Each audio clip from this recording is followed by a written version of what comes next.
otro día más Buenas. Con Axones y a lo loco. Exacto, ya estamos por aquí de nuevo. Bueno, hoy lo que queríamos hacer es hablar sobre un libro muy especial que llegó a nuestras manos hace un tiempo, Sí. que se llama El daño cerebral invisible y está escrito por Aurora La Saleta. Bueno, explicamos la historia un poco de cómo llegó si a nuestras queréis. manos. Hombre, es verdad que me parece bonita porque fue una historia súper chula cuando... A ver, es verdad que nosotras acompañamos a una persona, decimos el nombre y ya está, a Rosa, o... Bueno, sí, ya está, decimos Una el nombre y chica listo, que estuvo ¿no? con nosotras se llamaba Rosa. Exacto, se llamaba Rosa, estaba rehabilitándose con nosotras por una serie de circunstancias. Bueno, pues Rosa falleció y cuando el marido vino a la clínica nos dijo que ella había sido muy insistente para, bueno, como que quería regalarnos este libro tanto a nosotras como a otra de las clínicas donde ella se había rehabilitado también. Porque a ella le había ayudado mucho durante todo el proceso, muchas de las cosas que nosotras le contábamos estaban ahí en ese libro, como que ella conectó mucho con ese libro y nos quería ayudar también a que nosotras como profesionales entendiésemos lo que pasa a una persona, ¿no? Con daño cerebral, así que era como algo muy bonito para nosotras. Sí, el libro se llama El daño cerebral invisible y hace sobre todo hincapié en esas secuelas invisibles que no se ven a simple vista, pero que las personas con daño cerebral también sufren. En sí, voy a leer un poco lo que es un resumen del libro que está escrito por la propia autora. Y es que en mayo de 2005, como consecuencia de un grave accidente de tráfico, Aurora sufrió un traumatismo craneoencefálico, además de múltiples fracturas. En este libro, ella intenta explicar los cambios físicos, cognitivos, conductuales y emocionales que ha ido detectando después del accidente y sobre todo los que ha ido escribiendo un diario a lo largo de los años. En él se ilustran muchas dificultades que sufren las personas con daño cerebral desde el punto de vista de la paciente, con un enfoque muy cercano y con anotaciones científicas que unen la experiencia de Aurora con las explicaciones pertinentes de la mano de profesionales de la neurorehabilitación. Da visibilidad sobre todo a las secuelas cognitivas que ella tuvo, que ella padeció, porque al final sí que en un primer momento estuvo en silla de ruedas, pero fue poco tiempo. Y las secuelas que se le han ido quedando desde el 2005 son más cognitivas. Entonces a mí este libro la verdad que me gusta mucho porque yo como fisio hay cosas que no llego a entender de los pacientes que tengo y nos centramos en la parte física sin tener en cuenta que el paciente no solo es un brazo, una pierna, un control de tronco, una fuerza, sino que también está la memoria, cómo se siente, que no puede leerse un libro, que no puede seguir la conversación que tú estás teniendo con él. Entonces me sirvió para entenderles mejor y yo creo que es un libro que recomiendo no solo a neuropsicólogos, No, al contrario, sino al contrario a todo el mundo que esté alrededor y que esté en contacto con este tipo de personas. Es que realmente yo creo que es un libro que puede ayudar a cualquier persona, también por cómo está escrito, pero bueno, no sé si vas a hablar ahora o a explicarlo un poco, pero hablan, o sea, más desde la parte de neuropsicología, ¿no? Y luego hay trozos escritos, o sea, o redactados por la persona que lo padeció. No, al revés. En el libro es ella contando su experiencia y luego está la parte... y luego está el psicólogo que ella tenía en FEDACE, creo explicando que todo es Amor, eso. una neuropsicóloga en FEDACE. De FEDACE. Sí. Entonces, bueno, pues tiene un gran valor porque aparte de ella contar su experiencia, pues al lado está la neuropsicóloga explicando cada secuela. Exacto. Además esto es muy curioso y esto lo cuento así como anécdota y ya está, ¿vale? Para cortar. Que ya Pero, sepáis. Cuéntala. Sí, cuando me dieron, bueno, cuando empecé a leer este libro y demás, me di cuenta que la neuropsicóloga que está redactando este libro iba a ser mi tutora de prácticas en el máster que hice de neuropsicología. ¿Qué pasa? Que no pudo ser porque vino la pandemia y tal, pero vamos, yo tenía las prácticas concertadas con ella, me iba a ir a Madrid, iba a hacerlas y no las hice, pero bueno, como recibí el libro después dije, bueno, pues ya está, o sea, conexión total, ya la he conocido y ya tengo un poco de información sobre ella. Así que bueno, como dato, así lo suelto. Y bueno, entonces lo que hemos pensado es, vamos a elegir ahora, hemos elegido 3 secuelas más cognitivas, bueno, 2 cognitivas y una conductual que ella recoge en el libro. Y ella habla aquí de secuelas físicas, pero realmente como no son tan llamativas, hemos querido añadir un apartado de adaptaciones físicas. Lo que queremos hacer es una revisión de los síntomas que ella ha tenido y luego pues hablar sobre las adaptaciones que ella ha ido haciendo. Queremos que sea un capítulo práctico y que realmente sirva, no que sea soltaros la teoría y que no haya práctica.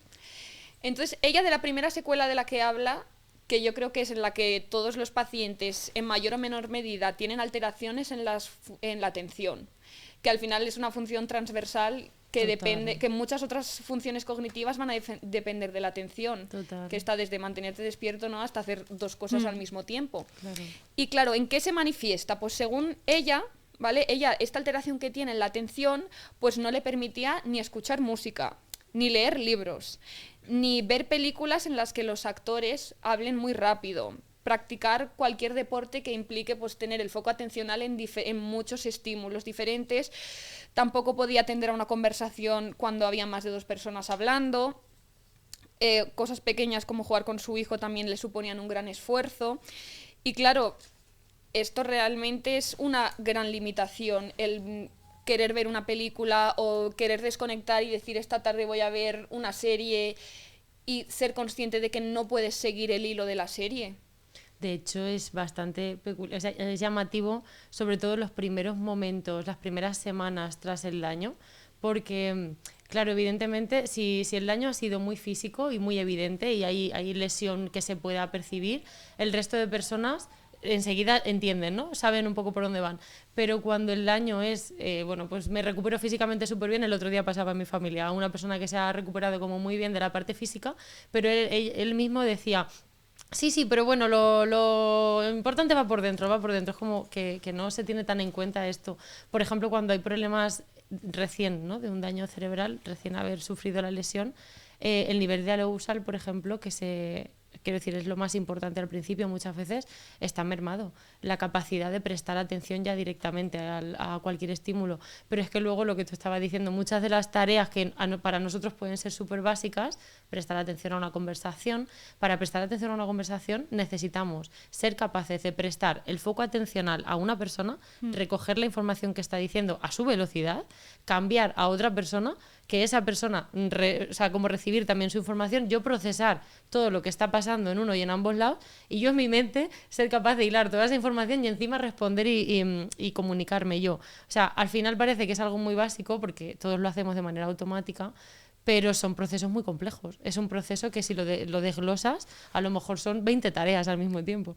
Entonces, cuando la función cognitiva está afectada, está mermada, realmente son cosas que cuestan muchísimo. Y que muchas veces lo que pasa es que al principio, lo que tú dices, hay secuelas físicas y a lo mejor esas secuelas físicas van mejorando poco a poco, pero hay veces que a nivel atencional, a nivel de memoria, estas cosas más, o sea, cognitivas, cuesta muchísimo más de recuperar y pasa el tiempo cuando se vuelve secular, o sea, desde la lesión, cuando se vuelve la etapa un poco más crónica, es como que ya la persona hay veces que ni relaciona, en plan dice, es que yo no sé si esto que me pasa de no poder ver la televisión o no poder ver una serie, ya no sé si es por la lesión que tuve, el daño cerebral, o simplemente porque soy yo, y es como que está ahí un poco confuso, pero realmente sí pasa que se alarga muchísimo en el tiempo y ese cansancio se queda ahí y es algo en lo que hay que trabajar. Y cuesta bastante. Además, hay varios modelos de rehabilitación, por ejemplo, de las funciones atencionales y varios de ellos se versan un poco en que lo que tenemos que ir rehabilitando es los procesos desde más sencillos a poco más avanzados. Entonces, si entendemos... No sé si o sea, si queréis que lo comentemos más adelante o algo así, pero al final, si vamos a los procesos más básicos, al final, fíjate, mismamente, uno de los más sencillos es la orientación. Para conseguir la orientación necesitamos tener un poco, por lo menos, de foco atencional. Entonces, lo que necesitamos al principio es ser capaces de prestar atención a mínimas respuestas básicas con muy poquitos estímulos, que esto, por ejemplo, es una cosa que si alguien nos está escuchando y conoce a una persona que acaba de sufrir una lesión, creo que es súper fundamental, vamos a tener muy en cuenta los procesos, todo lo que es el ambiente, todo lo que nos rodea, porque con menos ruido, menos estimulación, menos palabras, menos distractores, se va a poder ejecutar mejor la función, porque al final tenemos que ir de menos a más. Teniendo en cuenta que el primero, con que, por ejemplo, una persona esté aprendiendo a comer, súper importante que mientras esté comiendo no esté la tele puesta, no esté no le estemos hablando, no le estemos diciendo ahora esto, ahora lo otro. O sea, vamos a ir con calma y diciendo, vale, las primeras semanas, por ejemplo, o días, es muy importante que solamente se esté centrando en coger el alimento y llevarlo a la boca y tragar. O sea, al final necesitamos desde eso. la parte motora se trabaja igual en el sentido de tú desglosas una tarea y la haces, o sea, primero trabajas la parte más básica y luego ya le vas metiendo distractores, le vas haciendo movimientos más complejos y al final es igual. Sí, al final yo creo que la parte de rehabilitación conlleva un poco eso, ¿no? ¿Qué pasa? Que yo sí que creo que se confunde a veces hay que estimularle con hay que sobreestimularle, ¿no? Yo sí que he visto cuanto más complicado mejor. Eso, yo he visto a veces familiares que evidentemente lo hacen con toda su buena fe, que te dicen, es que lo que quiero es que haga varias cosas y es como, bueno, mira, calma. Exacto, si queremos que la cosa funcione y lo que queremos es restablecer la función de manera adecuada, lo que tenemos que facilitar es que lo haga de la manera correcta. Exacto. Vamos a empezar primero con que sea capaz de focalizar la atención en una cosa, ¿no? La atención focalizada que decimos, luego que sea capaz de seleccionar la atención selectiva, luego que sea capaz de sostenerla en el tiempo y luego ahí ya le empiezas a meter complicaciones. Algo, exacto, un distractor que tenga que inhibir o a lo mejor cualquier cosa así, ¿no? Pero bueno, entiendo que la gente lo hace con su buena fe, ¿no? Claro. Pero bueno, que esto es importante. Y realmente también pues eso de la función atencional dependen otras cosas como incluso la parte física. Total. Pero bueno, en eso ya hablaremos en otro momento. Aquí lo que hace Aurora es contar un poco qué hizo ella. Por ejemplo, a ella le costaba leer y dijo, ¿qué hago yo para poder ir poder leer un libro? Yo siempre he sido lectora, me ha gustado leer. Ella encima es psicóloga, era psicóloga clínica. Ella siempre había estado empapada de todas estas cosas. Decía, ¿cómo hago? Pues ella lo que empezó es a leerse libros mucho más fáciles, no del calibre de los que se leía anteriormente. Y pues se leía, hoy me leo una página, hago resumen de la página que he leído. Mañana me leo otra página y hago un resumen. Al día siguiente pues me leo una página y media y así iba haciendo. ¿Sabes que esto es algo que cuesta un poco de hacer con las personas? Me parece, cuando lo leí me acuerdo que yo lo pensé y dije, qué interesante tener como esa conciencia, ¿no? De decir, tengo que bajar mi nivel de intensidad de cosas, porque cuando hay personas muy lectoras, acostumbradas a leerse los típicos tochos estos de Ken Follett o de alguno de estos así, de pronto tener que leerse un libro más sencillo, es como que cuesta un poco de aceptar. Entonces... pero es la manera, ¿no? Al final de empezar. De menos a más, como has dicho exacto, tú. Exacto. En las series y películas le pasaba lo mismo. Además, ella, pues supongo que en 2005 no estaba Netflix como está ahora, claro, que todos usamos. Entonces ella lo que hacía era grabarse, si hacían una película que a ella le interesaba, se la grababa y la iba viendo poco a poco. Además también usaba a su marido como para, bueno, pues voy viendo esto y cuando la paramos voy a hacerte como también un resumen de lo que estoy haciendo. El tener a alguien, ¿no?, al que ir contándole todo lo que vas viendo, también te ayuda un poco a afianzar esa atención. Luego también, por ejemplo, bueno, también es verdad que con rehabilitación automatizas muchas funciones, entonces no te hace falta prestarles tanto atención. Sí. Y bueno, pues por ejemplo también, si ella iba a cualquier sala a ver a la función de sus hijos, que estaba llenísimo de gente, claro, con tantos distractores, tantas personas, tanto ruido, ella pues, por ejemplo, era previsora y decía, voy a ir antes a la función, voy a sentarme en la primera fila y voy a tener a mi hijo delante y me va a resultar mucho más fácil estar atenta a la actuación que... llegando tarde y poniéndome en la última fila al final. Y si un día resulta que le tocaba ir a la ópera y estaba en la última fila, pues al final es que tienes que adaptarte. Pues intentaba ese día, pues sabía que no se iba a enterar de más de la mitad de la función, pero era lo que había. Además ella también dice que practicaba el mindfulness cuando no era capaz de adaptarse al ruido, practicaba el mindfulness. Yo hay una cosa que solemos recomendar bastante ante este tipo de situaciones, cuando tú ya tienes una capacidad suficiente como para saber que vas a tener que ir a la ópera, y aunque vas a ir a la ópera no vas a poder estar al 100% con eso, lo que se suele trabajar es un poco una preparación previa a nivel, por ejemplo, semanal, qué tareas o qué cosas vas a vivir esa semana que van a ser cognitivamente más exigentes. Entonces lo que haces Vale. Dilo. Vale, entonces lo que hacemos es como adecuar tu nivel de día de descanso. Digamos, por ejemplo, voy a poner un ejemplo para que se entienda. Por ejemplo, el martes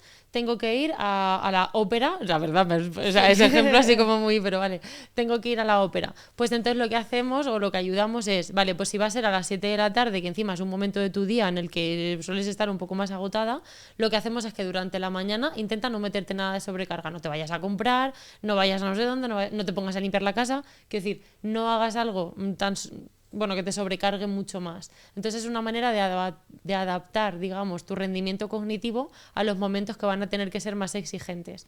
Que eso al principio se hace de una manera mucho más explícita y luego se va flexibilizando porque realmente no hace falta tanto, ¿no? Con el paso del tiempo eres capaz de rendir de una manera más óptima. Pues mira, está bien que digas esto porque ella en el libro hace referencia y remarca mucho que ella tiene un lema de vida que es una sola cosa intensa al día. Justo, pues mira. Entonces ella lo que hace habla mucho pues de la importancia de tener una rutina muy marcada, de que su día sea más bien tranquilo. Al final también tienes que aceptar después de un año que hay que el ritmo de vida que tenías antes muchas veces no va a poder volver, entonces va a ser un ritmo mucho más tranquilo. Pero si un día tenía una cena con amigas y tenía que acompañar a sus hijos al colegio, ese día cogía el coche y no iba en metro. Claro. Si tienes una ópera mañana, pues hoy no vas a estar viendo una película hasta las tantas de la noche. Al final también es pues tener una rutina muy marcada, saber que planificarte el día. Sí. Al final ella habla de la importancia de planificar para poder ahorrar recursos. Sí, y eso, fíjate, no solamente para la persona, sino porque es verdad que las personas que, por ejemplo, nos estén escuchando dirán, la propia persona que lo vive, es que esto para mí es básico. Claro. Pero es súper importante que si nos escucha un familiar entienda lo necesario que es, ¿no? Exacto. Eso es lo que iba a comentar yo, que yo creo que lo más importante de aquí es saber que esto ocurre para saber cómo actuar, porque si tú no estás entendiendo los síntomas que tienes ni lo que te pasa, es como que al final te fuerzas, ¿y por qué no? ¿Y por qué no? ¿Y por qué no? Y no, tienes que entender lo que te pasa y a partir de ahí actuaremos en función de eso. Y hasta donde llegues, llegarás, y hasta donde no llegues, no pasará nada, nos adaptaremos y punto. Pero hay que entender primero qué es lo que nos pasa, porque si no... Y mira, pues de aquí también muy bien que lo digas porque tengo una frase Venga, que estamos aquí. Tengo una frase que me gustaba, que me apunté de ella, que dice: cuando más consciente soy de mis dificultades, más recursos puedo usar. Exacto. Es que justo es así. Me parece maravilloso. Al final, muchas de las secuelas cognitivas que encima he ido viendo cuando leí el libro, me impacta mucho la capacidad de autoconocimiento que tiene Aurora como para explicar lo que le pasa, como para darle explicación a los síntomas. Y también entender hasta dónde están sus límites, que es importante. Y bueno, nada, al final también es escoger situaciones tranquilas. Si vas a conducir, estar descansada. En el momento del día, si estás muy cansada, pues opta por que vayan a recogerte, no coger ella el coche. Y bueno, también lo último, así como un apunte, es que ella dice que con los libros clásicos es más fácil retener la información que con los electrónicos. Ah, vale, con los... Vale. Pues que con Para ella sí que le resulta más fácil así, bueno, puede ser. Eso dijo ella. Y bueno, pues... Buena película. ¿El qué? ¿Qué has dicho? Perdón. ¿Qué has dicho? Como la película, porque... Venga. Vale, y bueno, entonces esto es el primer síntoma que ella describe, que es la tensión. Luego también me hizo gracia el de la impulsividad, porque la verdad que es un síntoma que me hace mucha gracia ver entre los pacientes que tenemos en la clínica. Me hace mucha gracia, dice. Este es uno más conductual, la impulsividad, ¿no? Bueno, que tras un daño cerebral, sobre todo en las lesiones del lóbulo frontal, es habitual encontrar dificultades para reflexionar de manera cuidadosa antes de hacer o decir las cosas. La persona no se para a pensar las consecuencias de lo que quiere hacer o decir, y también tiene dificultades para ponerse en el lugar de la persona que va a escuchar su comentario, y si lo hace, pues ya es tarde. Sí, entonces, ¿en qué se manifiesta? Pues Aurora dice que interrumpe mucho cuando le hablan, que suelta cosas fuera de contexto y que no consigue contenerse verbalmente. Dice ella: digo cosas que no quería decir, aunque las piense. Es como si hubiera retrocedido en habilidades sociales. Lo que pasa, yo dividiría cuando hay problemas inhibitorios, dividiría entre las personas que dentro del problema frontal pueden tener algo en el parietal que además les cuesta reconocer, ¿no? Esa nosognosia de reconocer que esto está pasando. Eso ya por sí complica mucho más la rehabilitación. Pero y lo dividiría de aquellos que sí son conscientes de lo que ocurre, que se dan cuenta, lo dicen y dicen: ya está, ya lo he dicho, ya he caído otra vez, ya he vuelto a pasar, ¿no? O sea, dividiría como esos dos por la parte de rehabilitación. Es que yo estoy pensando en, bueno, un chico que tenemos ahora, un paciente, que a él lo que le pasa con la impulsividad es con la risa. Entonces se ríe en contextos donde no tendría que reírse y el pobre es que le sabe fatal. O sea, que él sí que se da cuenta y dice, de verdad es que sí me río, o sea, perdóname, pero a carcajada limpia. A lo mejor alguien se cae, o a lo mejor alguien se equivoca o lo que sea y literal, o sea, es que no se puede aguantar la risa, pero al final es parte de eso, también es impulsividad, que no es solo directamente el contestar mal, sino eso también es la risa. Exacto. Y que no lo puede controlar, pero él sí que es consciente de eso. Además, una anécdota es que nos contó que fue a un funeral. Sí, claro, justo, en un contexto súper... En un contexto que es todo lo contrario a un contexto pues de se empezó risa, a reír. y se empezó a reír cuando vio al fallecido. Entonces, Claro, pues al final. el pobre, la gente, él decía, desde fuera, la gente que me vea y que no sepa lo que Puede me no pasa entenderlo.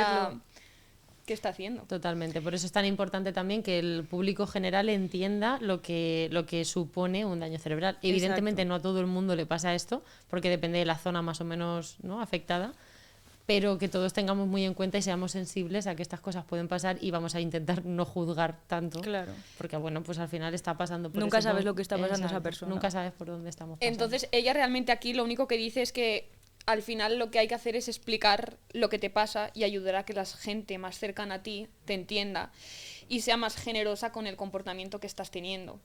Sí. Pero y la verdad que esto es bastante importante, ¿eh?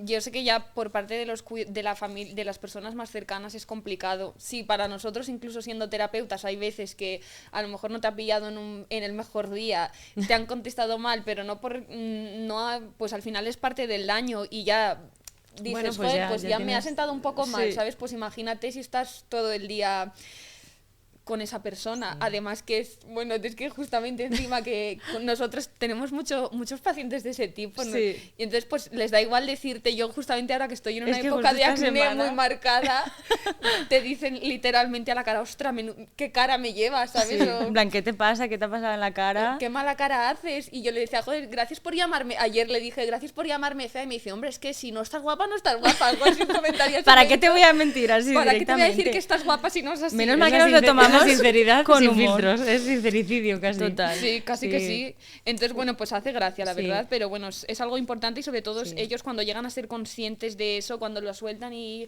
son conscientes es complicado y al final ahí solo se basa en entenderles. Yo ahí quería aportar como una cosa que me está viniendo así un poco a la cabeza. Es cierto que parte de la impulsividad la vemos en la parte verbal de comunicar, de soltar, y es verdad que esa parte pues está el trabajo terapéutico del control inhibitorio y todo el rollo, que sí, que a nivel social pues es entenderlo, pero también hay una parte muy motora que puede tener, o sea, cuando la afectación es un poco más alta, a veces el control inhibitorio influye incluso, por ejemplo, en comida. Habremos visto y conocemos a personas que después del daño se ponen a comer de una manera súper compulsiva.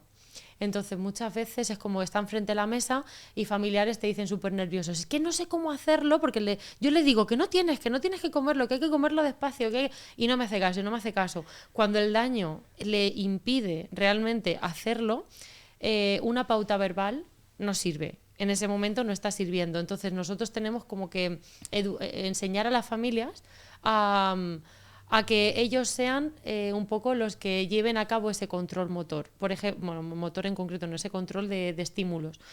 Por ejemplo, el plato. Hablo de una cosa muy práctica que me ha venido a la cabeza. El plato, si tú le pones todo el plato encima, o sea, por ejemplo, si son trozos de carne y tal y cual, y no quieres que se los meta toda a la boca y que beba agua y que no sé qué, lo que puedes hacer es que él tenga su plato o que ella tenga su plato, el familiar le va dando de poquito a poco.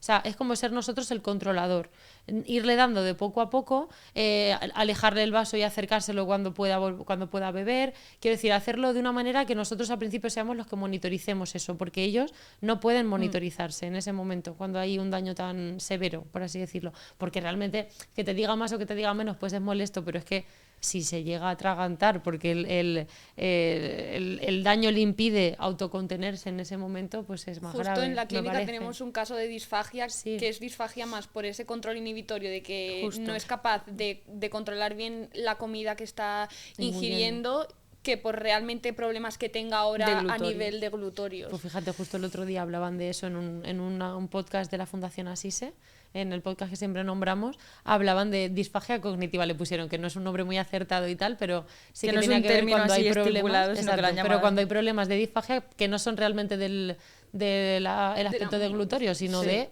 la parte cognitiva. La parte cognitiva. Sí. Y bueno, pues realmente como en este capítulo queríamos, antes me he engañado y me he liado, realmente aquí queríamos hablar de la atención, que era un aspecto más cognitivo, de la impulsividad, que es más cognitivo-conductual, y queríamos ahora meter un poco la parte física, que como hemos nombrado anteriormente, Aurora no ha tenido tantos problemas a largo plazo en la parte física, pero queríamos como dar un apunte de adaptaciones físicas durante la marcha. Sí, porque no se nos olvide, y por si a alguien le puede ayudar esta información, que aunque el libro no hable de esas secuelas, pues ahí están. Entonces, antes que nada, pues decir que la gran parte de la información que voy a decir ahora la he sacado de un libro que se llama La marcha humana, que pues me apetece decir que está escrito por Francisco Molina y María Carratala, que fueron profes míos, entonces pues bien. me apetece decirlo. Sí, que eso hace que mucho Francisco fue profe mío en la universidad, que es la verdad un crack, hace unas ilustraciones increíbles, o sea que es ideal, y María fue tutora mía. Ajá. En el TFM, así que pues eso, la verdad que son personas que admiro. Entonces, voy a hablar de ortesis y productos de apoyo. De lo que voy a hablar ahora no hay nada mal ni hay nada bien. O sea, quiero decir, lo importante es que te lo recomienden correctamente. O sea, que hables con tu terapeuta o hables con tu rehabilitador y que te den el producto de apoyo que mejor te venga.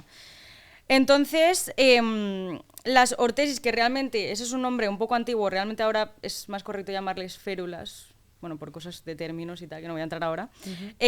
La ortesis en sí, por definición, es un dispositivo aplicado externamente sobre el cuerpo humano que se utiliza para modificar las características estructurales o funcionales del sistema neuromusculoesquelético. Pero bueno. Sí, muy técnico. Ya, eso por definición. Y luego los productos de apoyo son productos utilizados por personas con discapacidad que están destinados a facilitar su participación en las actividades o evitar las limitaciones en la actividad o restricciones en la participación. Ahora entraré un poquito más. Pero vamos a empezar por productos de apoyo, ¿vale? Los productos de apoyo son los que te permiten hacer Sí, cosas, o sea, por ser ejemplo, funcional en tu día a día, ¿no? Sí, vale. Son Ok. cosas externas. Sí, por ejemplo, por mí. empiezo por el primero, el bastón. ¿Vale? Voy a ir mencionando más o menos los que más solemos ver y hablamos un poco de cómo nos pueden ayudar, cuándo nos vienen bien y cuándo no. Vale, Jorge, por si puedes poner la primera foto. Vale, esto es un bastón. Este apoyo es simple. Con este lo que pasa es que voy a ir de menos a más, es decir, con el que menos ayuda te proporciona. En cuanto a equilibrio, ¿no? Sí. Al que más o menos vamos así avanzando. Este proporciona apoyo ligero y equilibrio adicional al caminar. Tenemos una marcha independiente, pero proporciona un poquito más de seguridad al paciente. Y también ayudan a que el cansancio no aparezca tan pronto.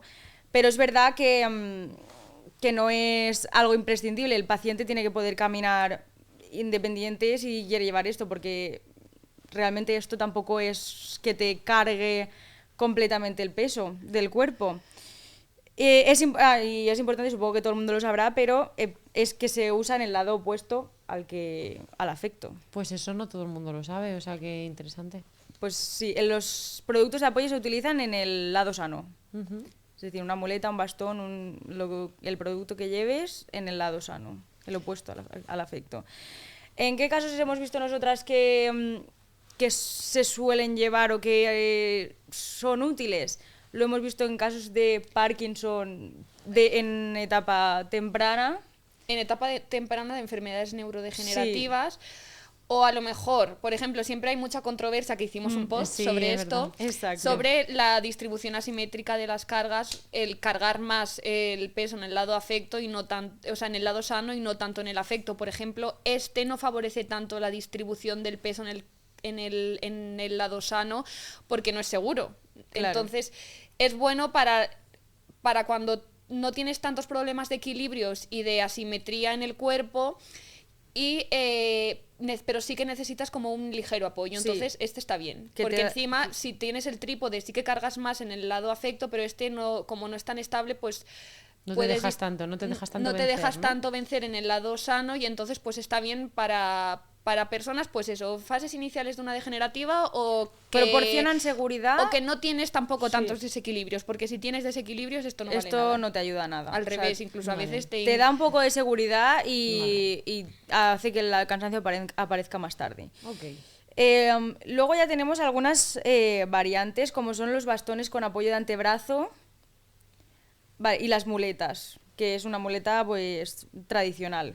Lo mismo que... Sí, Al final, no, exacto. sería más o menos Pues igual. Al final ¿no? es lo Un mismo, ligero pero apoyo. las he querido Es como incluir tener un porque apoyo. es verdad que pues, se utilizan bastante, entonces pues no me las quería dejar. Y nada, una muleta normal, pero vamos, que el uso es más o menos el mismo. Luego está una variante con apoyo de antebrazo, que esto yo realmente no lo he visto. No lo he visto nunca. Claro, esto pues es un bastón, ¿vale? Pero simplemente que el apoyo en el antebrazo es horizontal. ¿Qué pasa? Yo aquí no lo he visto realmente en clínica, pero me paro a pensar y digo, vale, una persona que tenga afectadas una hemiparesia en un miembro superior y el otro, que sea el sano, tenga, por ejemplo, secuelas de alguna fractura o alguna cosa así más musculoesquelética en el que necesite sí o sí apoyar el brazo así, esto le puede venir bien. Yo fíjate que al verlo, pero esto desde el absoluto desconocimiento, pero no se necesita como muchísimo o sea, como mucho control de ese brazo para poder, ¿no? Claro, O es sea, que no al final deja de ser un bastón Fíjate que esto. te estás apoyando como en el antebrazo, o sea, Ajá. wow. Sí, bueno, yo Yo simplemente la como verdad que este curiosidad, tampoco lo había de visto ignorancia. nunca y Yo no lo había porque visto. no- Claro, ponen para que sepa. pero como realmente en todos los sitios donde había leído lo mencionaban, Sí, sí, pues por supuesto, entiendo claro. que será en algunos casos útil. Y yo he pensado eso, para a lo ¿Alguien lo mejor usará? personas que tengan alguna deformidad, no sé, pero que realmente sí que necesitan usar el bastón en Sí, ese sí, brazo porque es existe, su lado claro. sano, porque a lo mejor el contrario es la hemiparesia por el ictus o lo que sea, Muy bien. necesiten ese tipo de apoyo. Ya está, Es un apoyo perfecto, sí, sí. horizontal, como Total. vemos en la foto. Pero eso, lo que hemos hablado. Luego también tenemos las muletas, o sea, axilares, que estas yo Eso tampoco lo he sinceramente visto tampoco yo. las he visto. Yo esto siempre lo tengo así como muy Muy igual, de- muy retro, lo tengo yo. Sí, pero Sí, no. ¿verdad? Anticuado. Sí, para mí Sí, muy yo- anticuado, eso como no, muy... yo Pero tampoco claro, lo he visto no en voy a ser yo clínica. la que contradiga las ortopedias. Esto se supone que es tal día. Sí, sí, sí. O sea, claro, quiero decir, que se esto puede utilizar. en Habrá todos quien los le venga sitios bien. lo mencionan. Vale, vale. Pero o sea, al final son productos de apoyo que necesitan un rango de movimiento de miembros superiores, necesitas buena capacidad de sujeción en las manos, sobre todo para la muleta y Claro. para el bastón, Qué difícil. y buen equilibrio de tronco. Sí, sí, vaya necesitas. Vale, y ahora vamos a pasar a los siguientes, que también son bastones, pero realmente son variantes. Este que vemos aquí es el trípode. Ese es el más usado. Sí, ese es sí. el que Este lo tienes- vemos día sí, día también. Sí, eso es muy Se frecuente. llama, o bastón multipodal se llama también. Que son bastones especiales con 3 o 4 patas. Es que también tenemos el cuadrípode, que es el siguiente. que da aún más estabilidad. Todavía Sí, más. que de esto ahora hablaremos un poco de la diferencia, porque Irene y yo hemos estado viendo últimamente cosas, no sé, que ahora os comentaré. Entonces, tenemos 3 o 4 patas en la parte inferior que proporcionan mayor estabilidad en comparación con el bastón convencional. Cuando se necesita más apoyo y estabilidad, o sea, al tener una base más amplia formada por las patas, el paciente nota un apoyo firme al suelo con este dispositivo. Es útil cuando existen alteraciones en el equilibrio. Aquí yo la diferencia que veo con el trípode y el cuadrípode, que o sea, aparte de tener de 3 a 4 patas, sí que es verdad que el de 4, o sea, es que hace la diferencia, parece que no, pero hace la diferencia, Sí. ¿eh? O sea, sí, o sea, realmente el de 4 sí Pero que... mejor, ¿quieres decir? O sea, esa Es depende mejor de lo que, 4 es lo que he dicho antes, Vale. depende de lo que tú necesites. Sí. El de 3 proporciona, yo creo que menos, por los Menos casos que yo he estabilidad. visto, esto no es un estudio clínico, pero en los casos que yo he visto es como que cuando necesitas un apoyo más, o sea, necesitas más equilibrio, un apoyo más firme, el de 4 puntas va mejor. Vale. A ver, tiene sentido. Al final tienes cuatro puntos más, o sea, de sujeción. Sí. Pero que no, o sea, fíjate, una vez que ya hay 3, para mí que haya 4 es como, ostras, o sea, ¿de verdad es necesario? Sí. Pues Pero yo sí que he visto que con el de 3 es más fácil que cuando una persona tiene apoyo, si no tiene tanta estabilidad en miembro superior, o sea, bueno, en equilibrio, sí que vuelca hacia uno sí de que los dos puede. lados. Ah, vale, tiene Sí. sentido. No sé si me estoy Sí. explicando. Yo para mí, fíjate que de lo que veo y desde, por supuesto, la distancia, a veces pienso, ¿serán incómodos para caminar? Para la persona que lo gasta, ¿eh? ¿Serán incómodos por el tema del espacio que ocupan? Porque Yo no se también, choque con yo su cuando pie? cuando los Lo pienso desde conocí, fuera. también decía, uy, esto que aparatoso, que... Pero realmente Es que es una diferencia muy grande que con el bastón. Y hay que Y es entrenarlo, más, imagino, ¿no? Irene Eso se educa. y yo lo o sea. hemos visto en un caso de esclerosis múltiple ¿Sí? con el que utilizaba una muleta, ¿no? Sí, claro, vino, entró el primer día también, porque también queríamos hacer esto, que nos vino la chispa por ese motivo, porque no se sabe. O sea, esto no lo sabe la gente. Él vino y desde el 2014 con esclerosis múltiple y entró acompañado de su mujer, agarrado con su mujer y con una muleta, y tenía que llevar una muleta y su mujer arrastrándolo. Realmente vino, también con ayuda de la ortopeda que colabora con nosotras, le pautamos otro tipo de ayuda técnica porque la muleta para ese desequilibrio no sirve para absolutamente nada, y es verdad que el cambio fue brutal, desde de usar una muleta a un cuadrípode. Claro.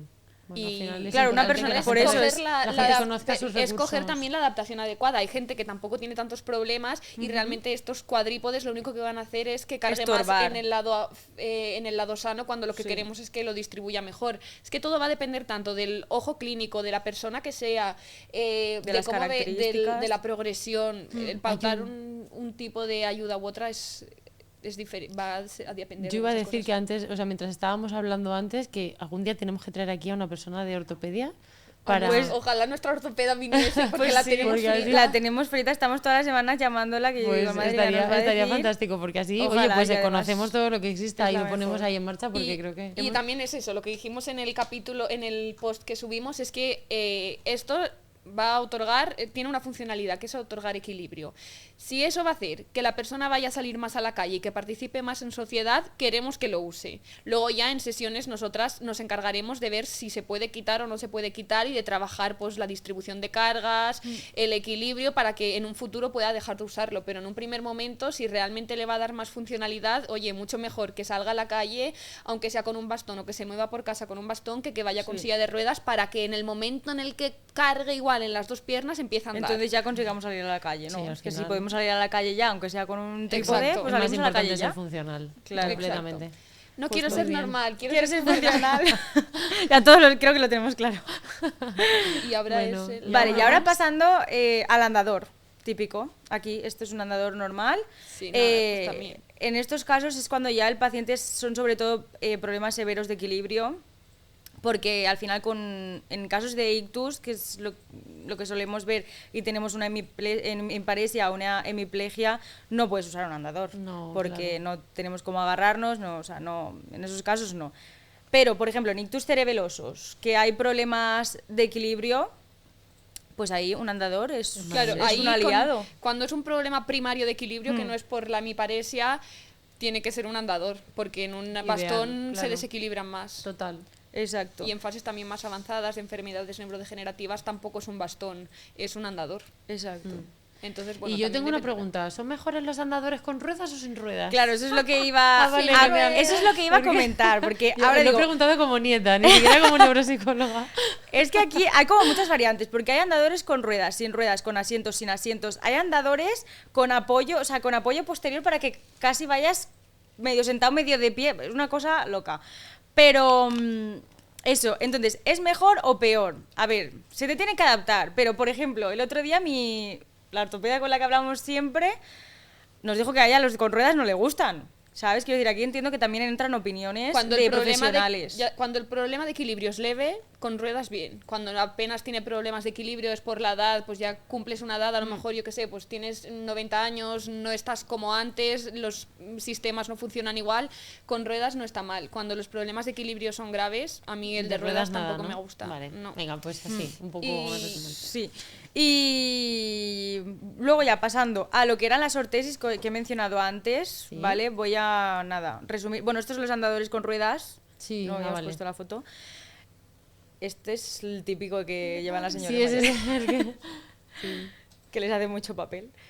Vale, luego las ortesis, las férulas. Esto es una férula antiequino, ¿vale? Que lleva una placa de plástico abajo y que te sujeta por la parte posterior de la tibia. Esto también se llama rancho de los amigos, por cierto. Por si alguien... El rancho de los... Sí, es un nombre Vale, curioso. Bueno. bueno.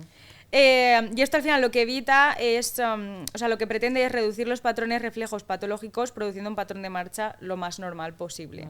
Vale. En los casos en el que sobre todo vemos pie caído por debilidad en los flexores dorsales del pie, pues esto va muy bien, nos ayuda un montón a la marcha. Y también lo que solemos ver es el foot up, que es la siguiente foto. Jorge.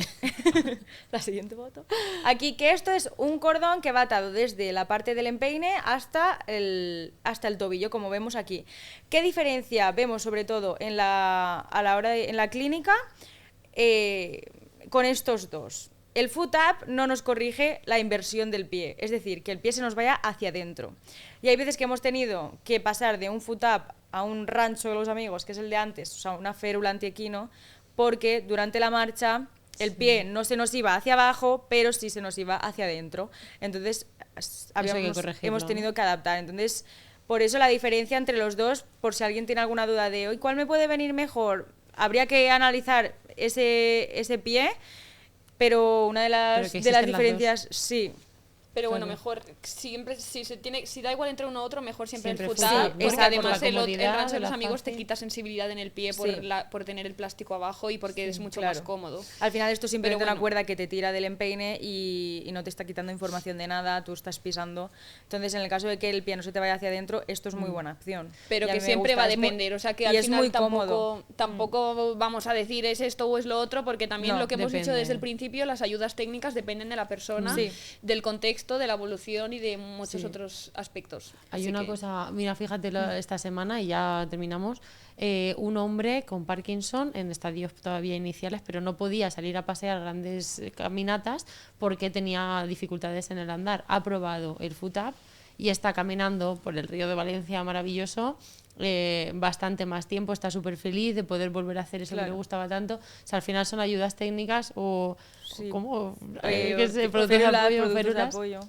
que realmente sirven en la vida diaria. O sea, Hombre, es que tú tener la maravilloso. seguridad de que ese pie, esa punta del pie, no te va a tropezar con todo lo que veas, Total. pues, joder. Sí. Que sí, que al final Muy bien. son Ya, ayudas que van muy bien. bien. Ya Y nada, bueno, pues el ya está. capítulo por ahora ya ha acabado y nada, pues vamos a pasar al maratón de noticias. Maratón de noticias.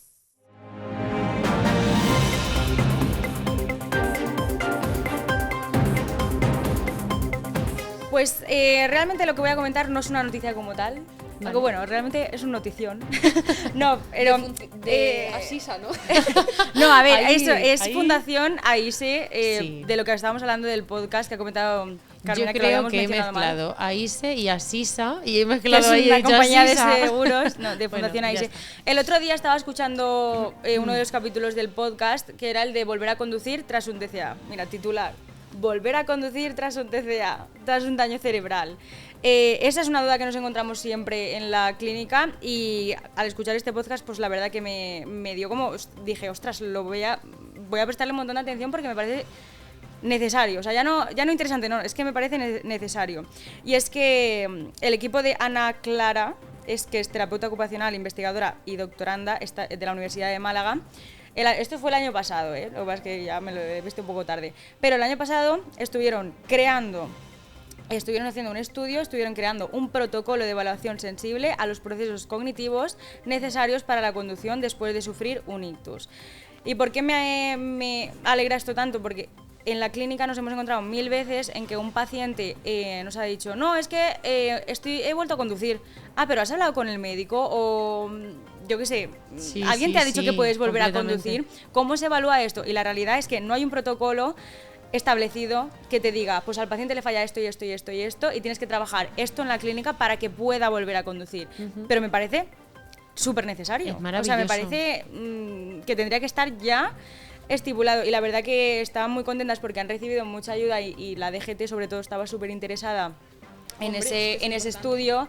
Lo guay es que también han tenido subvenciones de fondos europeos. ¡Qué maravilla! Y eso es muy guay, que ellas comentaban también pues, que siempre en tema de investigación siempre hay mucho Hay muchas problema con las dificultades. subvenciones, así sé qué gobierno Bueno, pero esto invierte es, en algo, esto es investigación. algo que interesa un montón, porque es Hombre, verdad sí. que la norma suele ser, te preguntan, ¿cuándo puedo volver a Ahí conducir? hay un vacío Bueno, legal exacto, en el cuando tema de la lleves un año conducción. es como que todos se agarran a, Sí. llevo un año y ya puedo volver a conducir. Y claro, ¿qué pasa? Que aquí tenemos que tener en cuenta una de los componentes de los que hemos hablado, la impulsividad o el bajo control inhibitorio. Hay personas que son conscientes de las dificultades que tienen y te dicen, sí, o sea, yo voy piano, ¿no? Voy poco a poco porque no sé si soy capaz de responder a todo, pero hay Pero personas que tienen no. justo lo contrario, el problema contrario, y es súper frontalizados diciendo, yo me puedo conducir si a mí no me pasa nada. Entonces Y ahí mucha encontrar... nosognosia. Yo creo, total. Entonces yo creo que ahí, bueno, clave, tanto en los centros de reconocimiento de conductores, entiendo que a la DGT le interese, porque Sí. realmente se pueden prevenir muchos No, problemas. y que me parece que Qué eso tendría que maravilla, estar chica. ya al punto del día porque, o sea, se tiene que usar ya. Eso Y entonces todo el año pasado se supone que estuvieron haciendo ese estudio, no sé si todavía, o sea, entiendo que todavía no está publicado como tal, pero lo bueno es que o sea, se ha hecho en una universidad pública, entonces eso Sí. en el momento en el que esté publicado se usará y Y se estará hará a mano de efectivo. todos. Así que eso pues me parece muy guay que lo estén haciendo el equipazo Total. de Ana Clara. Muy bien. Así que, y toda la gente que hay detrás. Les felicitamos por todo. Sí.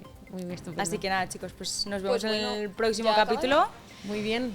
Ya hemos terminado. Esperamos que os haya gustado y que además os haya aportado un poquito de información práctica, ¿no? Que es lo que siempre nos Exacto. gusta. Y ya está. Pues venga, uno más.